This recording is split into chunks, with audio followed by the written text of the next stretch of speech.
Oi, tudo bom com vocês?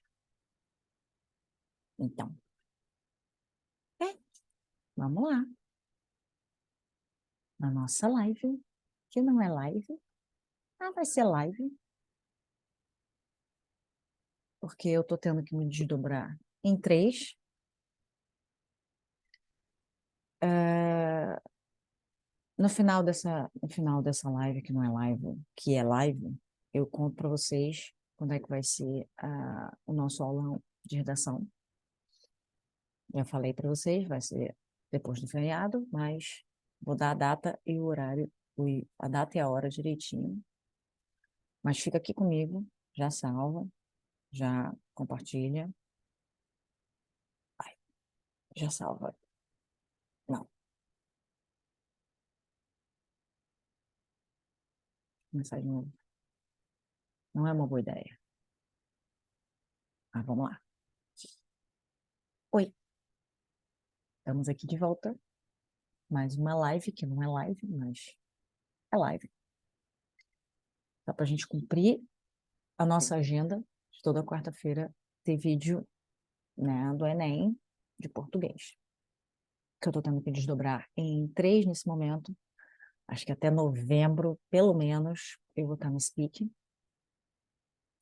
Ou seja, vai ter que ser desse jeito mesmo, formato Premiere. E no final desse vídeo eu conto para vocês quando é que a gente vai fazer o nosso aulão de redação. Estão lembradas? Eu falei. É, fica aqui comigo, já dá o like, já compartilha. Avisa a galera que a gente está aqui, estamos assistindo juntinho. Provavelmente nessa hora eu estarei dentro de um ônibus, voltando para casa, correndo para dar uma outra aula, assim que encerrar aqui.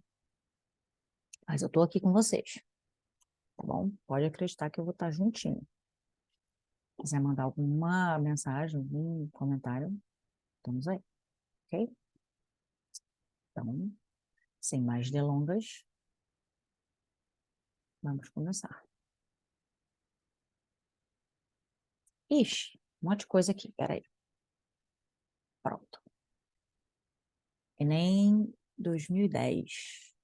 Antiguinho, mas é isso aí, vamos lá. E onde é que eu fico? Não sei. Eu vou ficar aqui embaixo. É, vamos lá. Temos um cartãozinho aqui e vamos dar uma explorada nele aqui, né? Enquanto isso, na Amazônia, em 2059. Ok. A árvore era assim, desse jeito, Viquinha. Tá vendo? Que barato, vovô. Aí um vovozinho, um netinho, olhando em um museu arqueológico. É um museu arqueológico, quer dizer, não é só um museu assim, de coisas que desapareceram, coisas que desapareceram há muito tempo e foram desenterradas. Quer dizer, provavelmente nem esse vovô, né, conseguiu ver uma árvore ao vivo, de perto. Está vendo agora no museu. E isso é 2059. Esse cartoon é de 2009, 50 anos. A previsão que esse moço aí fez, né? Que esse moço ou essa moça, assim,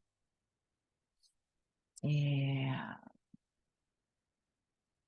em 50 anos as árvores vão desaparecer a tal ponto que as pessoas que nascerem agora ou que nasceram há pouco tempo vão chegar nessa época aí tendo que ir ao museu e mostrar para o netinho como é uma árvore. Paremos para absorver essa informação por um segundo. Vocês acham exagero? Vocês acham mesmo que ele está exagerando? Ou ela? Vamos ao enunciado. As diferentes esferas sociais de uso da língua obrigam o falante a adaptá-la às variadas situações de comunicação.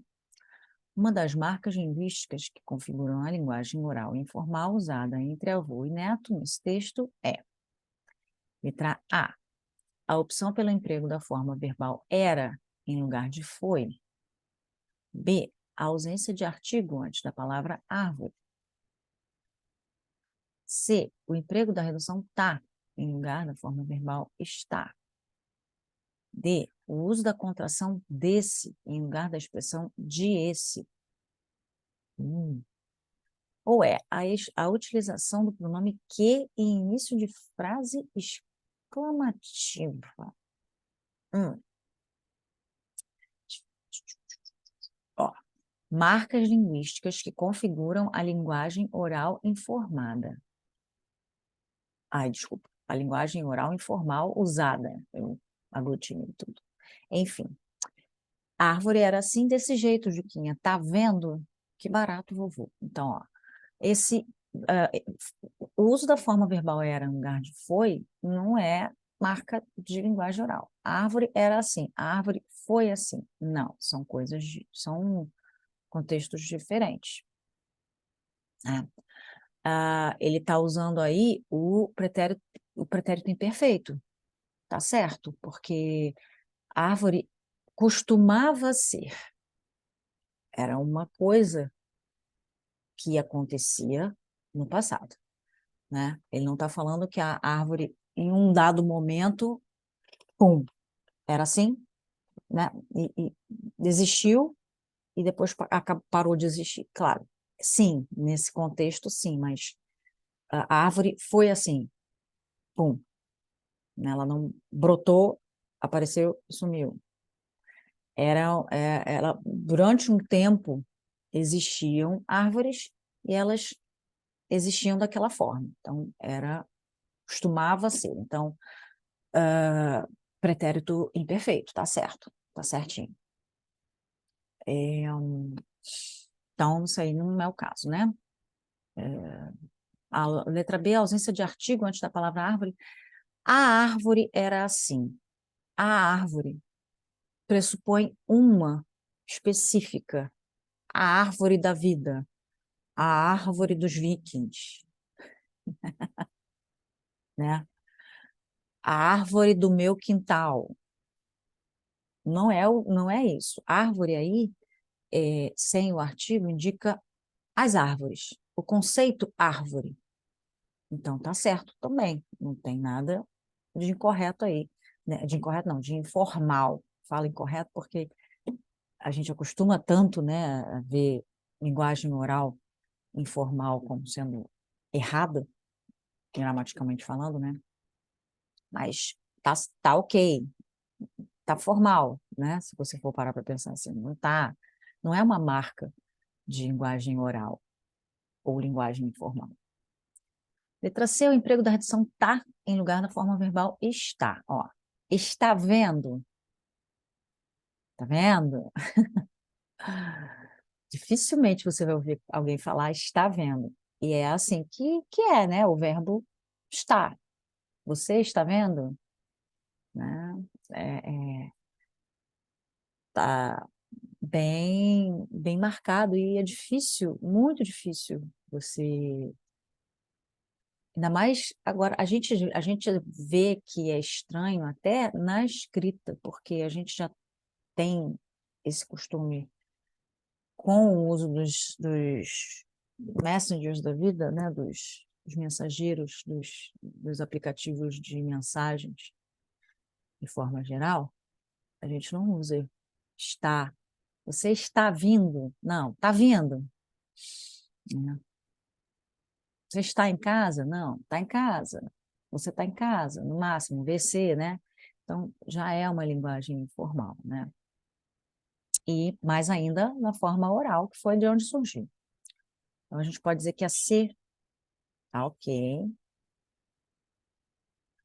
Mas vamos continuar. Letra D. O uso da contração desse em lugar da expressão de esse. Isso nem na gramática tem mais. Procura isso aí, porque isso aí é tão. Isso passa do escopo da linguagem informal e vira arcaísmo. Você não usa de esse, de essa. DA. Gente, para, né? Já deu, já foi isso aí, ó. Eu acho que ninguém nem nunca usou isso. Isso aí é só para a gente entender qual é a origem desse demonstrativo. Ih, mas que saco, hein? Só ligar a câmera, só começar a live que esse povo começa a buzinar. Enfim. E a letra E, a utilização do pronome que em início de frase exclamativa. Que né, compõe com barato. Que barato é uma expressão usada, né? Que pronome que no início de frase não é um problema, né? A gente está fazendo uma exclamação, está sendo. Ai, agora eu esqueci qual é a função, gente, foi mal, vou ficar devendo essa. Tem a função. Eu, hum, fugi, enfim. É, essa, essa expressão, né, de surpresa, de espanto. Que bom, que legal, que interessante. Você usa, né? São coisas que já estão. E não é só marca de linguagem oral. Então, é uma frase exclamativa que geralmente frases exclamativas, que eu esqueci agora a função, vou ficar devendo, eles têm esse início com o pronome que, e está tudo bem. Então, assim, das cinco, o emprego da redução tá é uma marcação de linguagem oral informal maior, né? Lembrando que nessa época, que barato, em 2009, que barato já é uma frase meio demodê, né? Já estava meio fora de uso, porque esse barato era uma gíria. E é uma gíria, acho que dos anos 90, se eu não me engano. Ah, não sei. Imagina em 2059 uma criança falando que barato, né? Vamos lá. Eita, questão 97. Eu acho que é o mesmo Enem. A biosfera que reúne todos os ambientes. Tá, isso já é o texto. Guia dos Curiosos. Legal. Guia dos Curiosos é legal. Predomina no texto a função da linguagem. Vamos eu de função de novo, justamente o que eu estou enferrujada, mas vamos lá. Função emotiva, porque o autor expressa seu sentimento em relação à ecologia. Função fática, porque o texto testa o funcionamento do canal de comunicação. Função poética, porque o texto chama a atenção para os recursos de linguagem. Função conativa, porque o texto procura orientar comportamentos do leitor. Ou função referencial, porque o texto trata de noções e informações conceituais. Vamos lá, vamos ler. A biosfera, que reúne todos os ambientes onde se desenvolvem os seres vivos, se divide em unidades menores chamadas ecossistemas, que podem ser uma floresta, um deserto e até um lago. Um ecossistema tem múltiplos mecanismos que regulam o número de organismos dentro dele, controlando sua reprodução, crescimento e migrações. Esse texto aí, apesar de estar num livro que é o Guia dos Curiosos, ele é bem interessante. Se vocês tiverem oportunidade, leiam, porque é bem legal. Como o nome é bem autoexplicativo. Tipo, você tem alguma curiosidade sobre alguma coisa, isso aí é para curioso barra nerd, né? A pessoa que tem curiosidade científica, de forma geral. Então, assim, tem bastante coisa assim que você sempre teve vontade de saber, mas nas aulas de ciências, né, nas aulas de biologia na escola, o professor estava mais preocupado em dar o conteúdo do livro que ia cair na prova do que propriamente satisfazer a curiosidade científica dos alunos. Então, esse livro é para esse tipo de pessoa que tem curiosidade prática sobre coisas da vida prática, da vida real. Então, esse trecho aí, nesse trecho, ele tá explicando, né? Ele está dando a definição, ele está explicando o que é a biosfera. Então, assim, podemos eliminar algumas aqui, né? A função emotiva não é, ele não está dando a opinião dele, ele não está descrevendo os sentimentos dele em relação à biosfera, à ecologia. Também não é, gente do céu, também não é poética, pelo mesmo motivo, a gente não está fazendo um exercício de recursos de linguagem, não está usando metáforas, não está usando símbolos, nada do gênero. Então, e também não temos conativa. Eu acho que a gente já pode eliminar também a conativa, porque a função conativa ela é típica de textos argumentativos. Então, assim, né, a gente vê isso em dissertações, em texto, em redação do Enem, né? A redação do Enem tem muito da função conativa, porque a gente vai direcionar, né, o olhar do leitor para um ponto de vista específico, e aqui não, aqui ele está descrevendo fatos, certo? Descrição de fatos. Então, beleza, sobrou o quê? Função fática, função e função referencial, né? E aí? Pensa aí. Esquece o nome, porque o nome pode confundir. Só uma dica.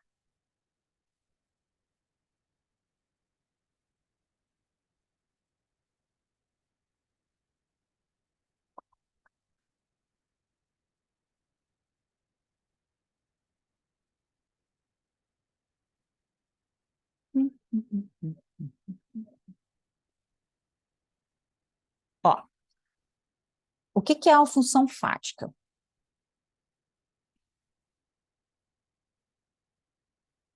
Ai,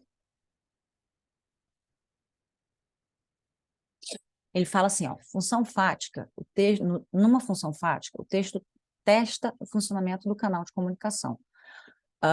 Você sabe que as partes da linguagem, né, os componentes da linguagem, né, a gente tem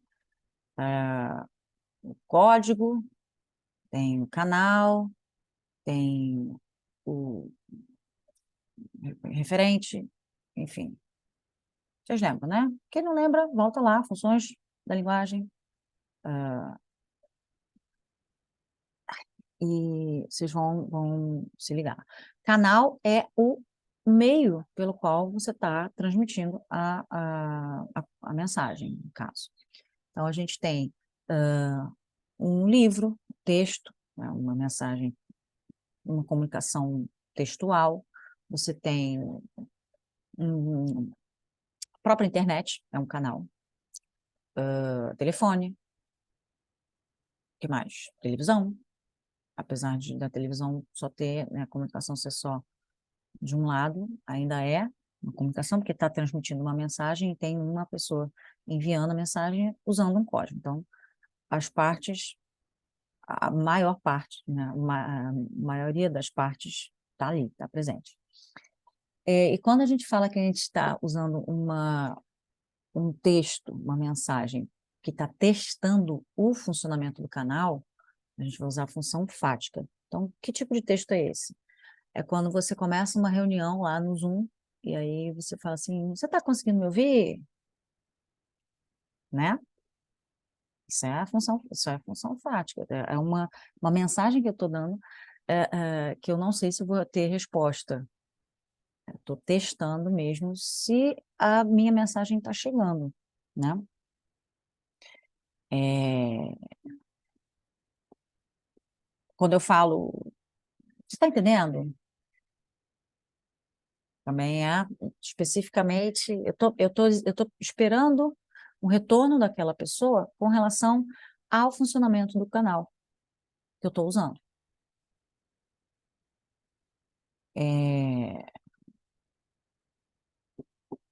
Que mais? Não sei. Confere, entendeu? Então, função fática é bem específica, é bem típica. Apesar do nome, fática, né, você remete a fatos, ela é bem para isso, né? Então, ficou referencial, porque o texto trata de noções e informações conceituais. Então, realmente, conceituando a biosfera, né? Então, a letra E. Muito bem. Palmas para quem acertou. Então, questão 98, eu tenho que mudar de lado. E eu tenho aqui um textinho da revista Cláudia, que é um horóscopo. Bacana, né? Muito legal. Então, o reconhecimento dos diferentes gêneros textuais, seu contexto de uso, sua função social específica, seu objetivo comunicativo e seu formato mais comum relacionam-se aos conhecimentos construídos socioculturalmente. A análise dos textos a análise dos elementos constitutivos desse texto demonstra que sua função é: letra A, vender um produto anunciado; letra B, informar sobre astronomia; letra C, ensinar os cuidados com a saúde; letra D, expor a opinião de leitores em um jornal; ou letra E, aconselhar sobre amor, família, saúde e trabalho. Então vamos lá, temos Câncer, 21/6 a 21/7. O eclipse em seu signo vai desencadear mudanças na sua autoestima e no seu modo de agir. O corpo indicará onde você falha. Se anda engolindo sapos, a área gástrica se ressentirá. O que ficou guardado virá à tona para ser transformado, pois esse novo ciclo exige uma desintoxicação. Seja comedida em suas ações, já que precisará de energia para se recompor. A preocupação com a família e a comunicação entre os irmãos trava. Lembre-se, palavra preciosa é palavra dita na hora certa. Isso ajuda também na vida amorosa, que será testada. Melhor conter as expectativas e ter calma, avaliando as próprias carências de modo maduro. Sentirá vontade de olhar além das questões materiais. Sua confiança virá da intimidade com os assuntos da alma. Eu não sei se vocês perceberam, mas Revista Cláudia é uma revista feminina, muito ainda tem algumas, né, perdidas aí no meio do mundo, e você percebe que o texto foi escrito, não foi retirado de algum site aleatório, não, a pessoa que escreveu e escreveu especificamente para a revista e sabia quem era o público-alvo. Seja comedida em suas ações. Ou seja, só quem pode. Esse horóscopo só serve para mulher. Se bem que, assim, segundo a astrologia, existe, sim, uma interpretação diferente do mapa, dependendo do seu gênero. Eu não sei, tenho minhas ressalvas com relação a isso, mas, enfim, eu estou tratando de uma pseudociência, que hoje em dia nem é mais tratada como nem pseudociência mais, né? É crendice. Então, não vou entrar nesse mérito, mas vocês veem que a publicação é voltada para a mulher. É bem interessante, assim, essa escolha das palavras, né? Enfim, então eu preciso analisar, né, descobrir a função desse texto. Análise dos textos, aí eu de novo.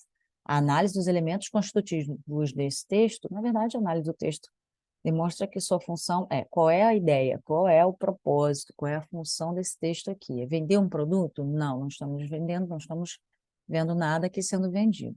Informar sobre astronomia? Não, cuidado com as palavras. Astronomia é a ciência que estuda o movimento dos astros e do universo, de forma científica, com método e tudo mais. Com trabalhos analisados por seus pares, né, publicados por cientistas analisados por seus pares, tudo dentro de como ciência se desenvolve. Então, isso é astronomia. Isso aqui que está aqui é astrologia. E mesmo que a palavra estivesse certa, não estamos informando sobre astrologia. Isso aqui não é um texto sobre astrologia. Eu não estou explicando o que é, qual é a ideia da função do eclipse do signo. Não, ele nem falou, ele mal falou sobre aspectos astrológicos, né? Trígono em Plutão, com Marte, Netuno, e eu estou falando besteira, sei, mas é porque dessas tecnicalidades não técnicas eu sou por fora, eu só sou consumidora mesmo. Então, não é nem astronomia, nem astrologia informar sobre, tá? Pelo menos. Então, letra B a gente também elimina. Letra C, ensinar os cuidados com a saúde. Também não. Falou em desintoxicação aí, mas é uma desintoxicação entre aspas, tá? Que fica, né? Ele deixou bem claro aí, marcou, tá bem marcado, que é uma desintoxicação psíquica, talvez, né? Então não é cuidado com a saúde. Expor a opinião de leitores em um jornal também não estamos aqui, aparentemente, não é um leitor, e mesmo que fosse, não, ele não está dando opinião, ele está dando, na verdade, ele não está dando opinião dele, não estaria dando opinião dele, ele está só informando com base em em um conceito, um conjunto de conceitos que a gente não pode chamar nem mais de pseudociência, mas que muita gente ainda confia, acredita, se orienta através deles. Então, mesmo que fosse um leitor, isso aí não é a opinião dele. Então, não é expor a opinião de leitores em um jornal. Ou seja, só sobrou o quê? Aconselhar sobre amor, família, saúde e trabalho, que é o que de fato está acontecendo aqui. E é interessante notar que existe essa mudança mesmo, conforme a astrologia foi deixando de ser ciência, virou pseudociência, foi deixando, inclusive, de ser, até mesmo de ter qualquer relação, qualquer conexão com o termo ciência, você foi vendo essa evolução de uma forma de previsão. Você antigamente via muito isso, né? Vai acontecer tal e tal coisa. Cuidado com gatos pretos na rua, né? Não evite caminhar por lugares, barará, barará. Enfim, eram coisas que você olhava assim, você dizia assim, estão prevendo alguma coisa vai acontecer, não vou nem sair de casa. Tinha gente que, inclusive, fazia isso, né? Não vou nem sair de casa porque o meu horóscopo hoje está horrível.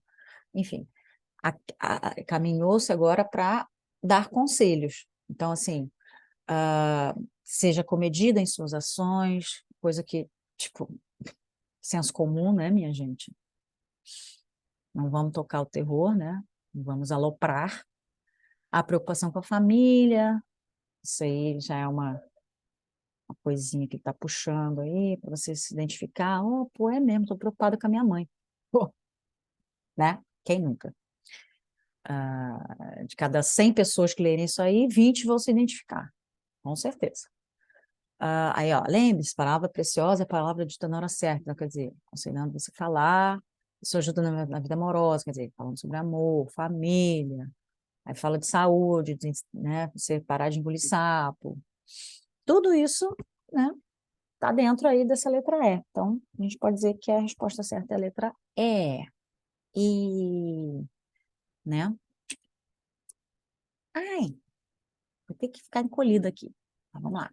SOS português, eu tinha que ter subido mais esse texto. Vamos lá. O assunto tratado no fragmento é uma delícia, mas vamos lá, continuemos.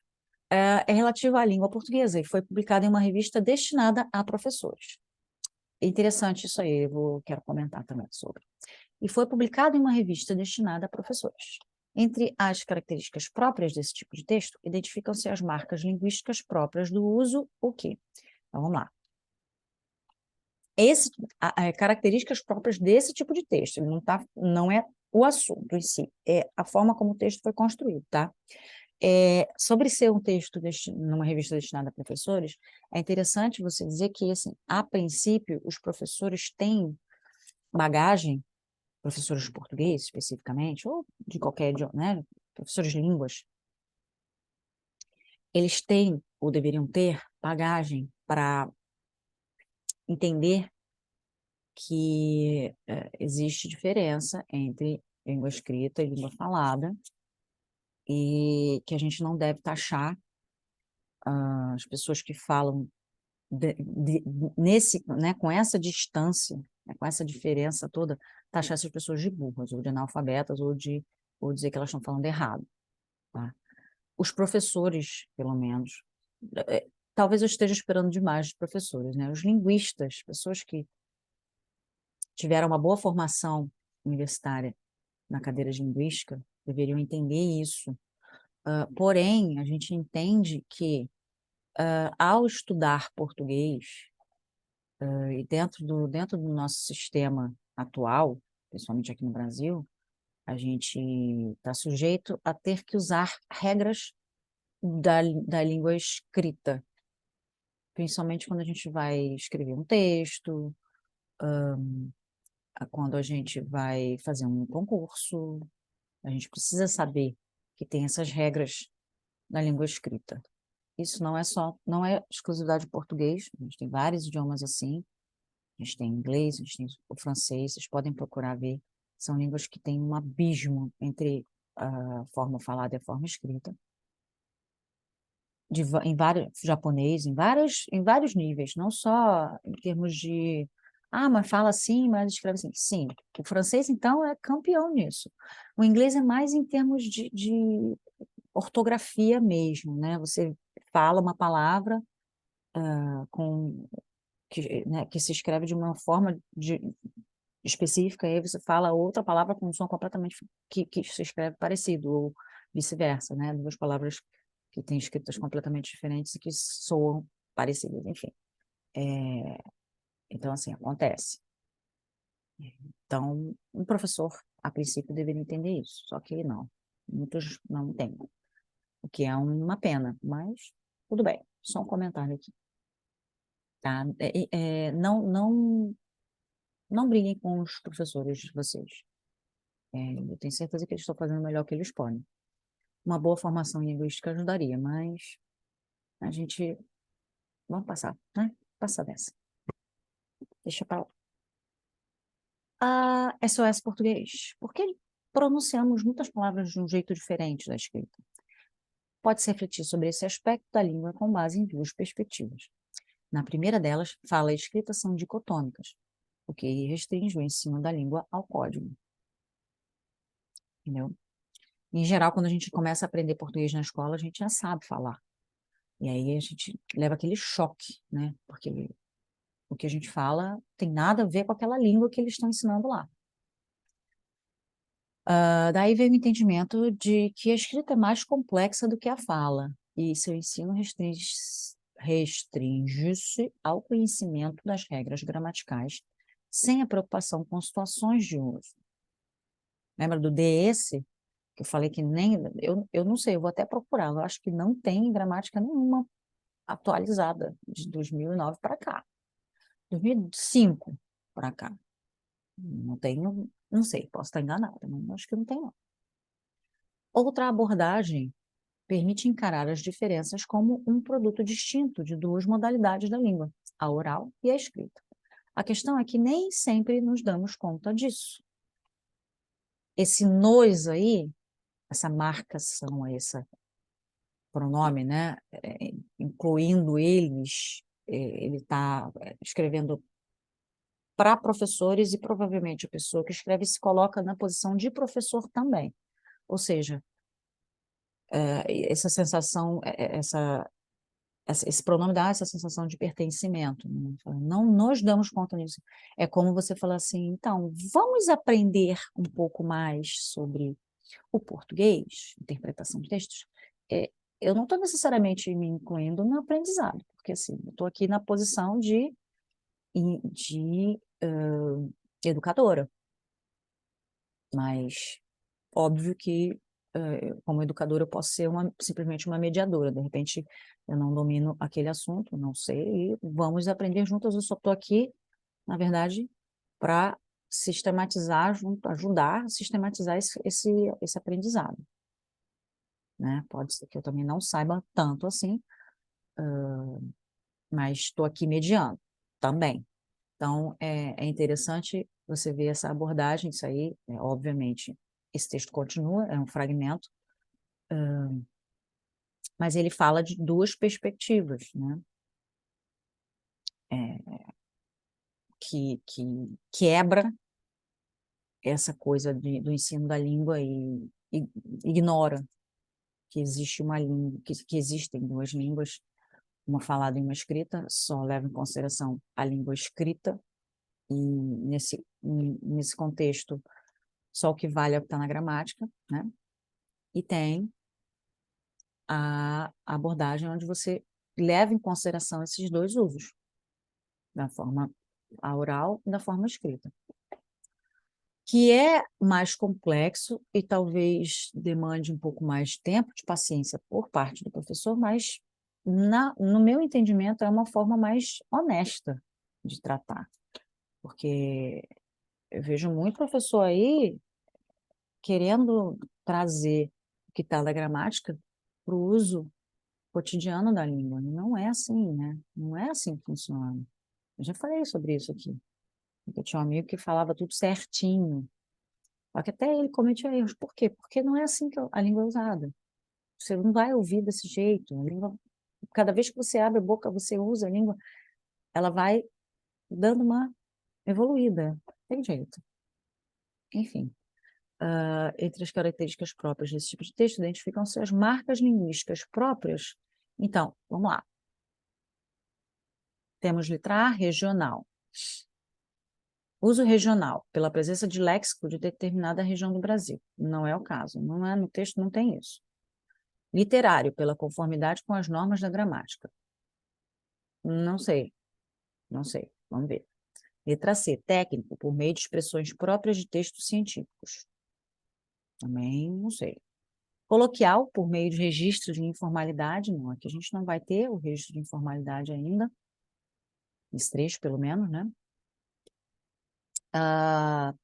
E oral, por meio de uso de expressões típicas da oralidade, também não temos isso, né? Você não vê a pessoa, ela não escreveu esse texto como se estivesse falando alguma coisa. Então, a gente eliminou letras A, D e E, ficamos com literário técnico, literário pela conformidade com as normas da gramática e técnico por meio de expressões próprias de textos científicos. Bom, aqui ainda não temos um texto científico. A gente não está necessariamente usando termos, né, da ciência mesmo, né, científicos, no caso aí seria linguística. Então, a gente pode dizer que uso literário, porque ele está usando, a pessoa que escreveu está usando certinho, né, as regras bonitinho lá, seu ensino restringe-se, né, ele está usando aqui, né, colocação pronominal, ele está usando a pontuação bonitinho, 2 pontos, aquela coisa toda, né, bem cuidadoso. Então, podemos dizer que é a letra B. Até porque, por ser uma publicação para professores, não que os professores não estejam aptos a ler textos científicos, mas é, é uma ponte entre o que está lá nas publicações científicas e o professor, que nem sempre ele vai estar inserido nesse ambiente acadêmico, que infelizmente é elitista, principalmente no que se refere à linguagem, né? A gente sabe, a gente vê claramente quando o texto é científico, porque você tem que ler umas 3 vezes até você entender, às vezes mais, porque são termos muito específicos, muito técnicos, né? Muito focados ali naquela cientificidade que beira o pedantismo, né? Então, a gente vê, fica claro, né? Então, aqui não, aqui a intenção é aproximar essa discussão sobre as formas de abordagem do ensino de idiomas, do ensino da língua, principalmente a português, de uma forma mais palatável, digamos assim, certo?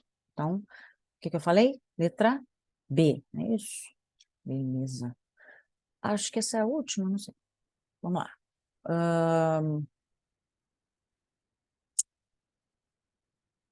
Deixa eu ver aqui, só ver o horário. Ixi, vamos lá. Na busca constante pela sua evolução, o ser humano vem alternando a sua maneira de pensar, de sentir e de criar. Nas últimas décadas do século XVIII e no início do século XIX, os artistas criaram obras em que predominam o equilíbrio e a simetria de formas e cores, imprimindo um estilo caracterizado pela imagem da respeitabilidade, da sobriedade, do concreto e do civismo. Esses artistas misturaram o passado ao presente, retratando os personagens da nobreza e da burguesia, além de cenas míticas e histórias cheias de vigor. Ok? Enunciado. Atualmente, os artistas apropriam-se de desenhos, charges de grafismo e até de ilustrações de livros para compor obras em que se misturam personagens de diferentes épocas, como na seguinte imagem. E aí, galera?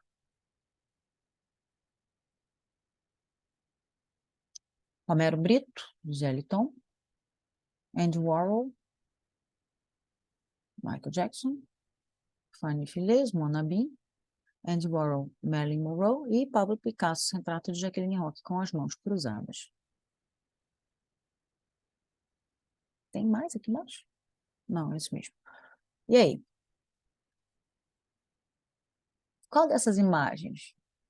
Em qual dessas imagens eles estão apropriando-se de desenhos, charges, grafismo e até de ilustrações de livros para compor obras em que se misturam personagens de diferentes épocas?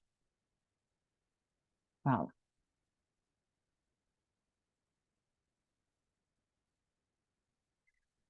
Todos eles. É a resposta que vem, a primeira resposta que vem à mente, né? Todos eles. O primeiro tem Gisele Bündchen, né? E o Tom Brady. O segundo tem Michael Jackson. O terceiro tem né? A Mona Lisa. Depois tem Marilyn Monroe. Aí tem a Jacqueline Hook. Só que, olha, vamos prestar atenção no enunciado. Obras em que se misturam personagens de diferentes épocas. A Gisele e Tom são, né, eram até pouco tempo, estavam juntos, eram um casal. Aqui na do Michael Jackson, é só o Michael Jackson, não tem mistura com personagens de diferentes épocas. Aqui também é só a Marilyn Monroe, o Andy Warhol gostava mesmo de... acho que foi um dos que começou, né, essa onda, apesar de que o Pablo Picasso, mas o Pablo Picasso não pegava as imagens diretamente, ele se inspirava na imagem e fazia a própria releitura, né? E também só tem a Jaqueline Huck aqui. Então, acho que letra C, né? Olha lá, temos a Mona Lisa e a cara do Mr. Bean aqui. Então, ele misturou, né, duas coisas. Essa questão ela aquela questão que você faz assim, ó, putz, quando você está empolgado, principalmente porque a questão 100, você já está assim, zureta. E aí você vê assim, pô, mas como assim, gente? É óbvio, todas elas são, né? Todas elas estão usando charge. Você se preocupa com o todo do enunciado e esquece desse pequeno detalhe aqui. Personagens de diferentes épocas. Não estou dizendo que vocês vão fazer isso, né? Tem gente que vai bater o olho e vai, óbvio, né? Mas dá margem, sim, para você dar aquela travada, aquela bugada de leve e ficar sem entender como é que você vai eliminar essas opções aqui, né? Mas é a letra C, tá? Na verdade, isso aqui foi só uma distração, foi só para você encher mais a sua cabeça depois de 99 questões naquele dia, tá? Enfim, ainda bem que agora é no início, se bem que, se você é uma pessoa esperta e você está se preparando, você vai fazer a prova na ordem que você que for mais conveniente para você. Então, você vai começar pelas que são mais complicadas. Pô, Aline, eu achei que você ia falar que você vai começar pelas que são mais difíceis. Não, que são mais fáceis. Em geral, as pessoas pensam, vou começar pelas mais fáceis que eu faço rapidinho. Não, não faça isso. Começa pelas mais difíceis. Porque as mais fáceis, você bateu o olho, você marcou. Então, mas como é que eu vou saber? Começa pelas disciplinas que você acha mais fáceis e vai fazendo. Achei, não, essa aqui é fácil. Se é fácil, você já sabe a resposta na hora, já marca. E deixa ela lá. Não pare, se for uma pergunta que você tem que pensar mais, aí você para e faz. Já elimina essas que são mais difíceis, porque sua mente está fresca, sua cabeça está tranquila, não tem aquela montoeira de coisa, né, já ocupando ela, e você pode se concentrar melhor. E isso, em geral, inclui as questões de interpretação de texto. Então, se você acha a interpretação de texto difícil, especificamente língua portuguesa, língua inglesa, você já começa com elas. Se não, pula. Ah, isso aqui eu faço rapidinho, molezinha para mim. Deixa eu passar logo para, sei lá, de química. E vai embora. Entendeu? Biologia, história, enfim. A matéria que você acha mais chata, vai logo nela. Elimina logo, tá? Isso é uma coisa que eu falo com os meus alunos para qualquer tipo de concurso, qualquer tipo de prova, em qualquer preparatório. É essa estratégia que eu falo para eles usarem e, em geral, dá certo. Quem usa, quem usou nunca reclamou, não. Agora, é claro, se você quiser seguir a ordem, se você estiver tranquilo com tudo, se estiver afiado com tudo, vai embora, sem se preocupar. Beleza? Então é isso, galera. Valeu. Até a próxima. Sábado a gente está aí. Ah, tem razão. Eu ia falar, né? Quando é que ia ser o nosso aulão, né? Vai ser dia 16 de outubro, vai ser segunda-feira. 16 de outubro, segunda-feira, depois do dia das professores, tá? Dia 16, às 8 horas da noite, nós vamos fazer o nosso aulão, 2 horas de aulão, tá? Vai ser puxadinho, mas vai ser bom, vai ser bom. A gente vai falar, enfim. Ai, meu braço. A gente vai falar como é que a gente vai explicar aqui como é que faz a redação, mostrar uma redação nota 1000, a gente vai esmiuçar, ver assim, os componentes dela, tentar entender por que que é uma redação nota 1000, tentar emular, tentar modelar, vamos fazer tudo isso, tá? Vai ser o Ultimate Class, vai ser aquela aula para acabar com todas as outras, certo? Então, dia 16, segunda-feira, espero vocês aqui no YouTube. Vai tá agendado, bonitinho. Vocês já marca, já ativa o sininho para não, né, para o YouTube notificar vocês e vocês não perderem, tá bom? Mas ela vai ficar aqui. Até o Enem, pelo menos, eu vou deixar ela aqui. Não se preocupem. E tem uma gata mostrando o seu rabinho para nos encerrarmos a live. Gente, tchau, tchau. Até a próxima. Até. Fui.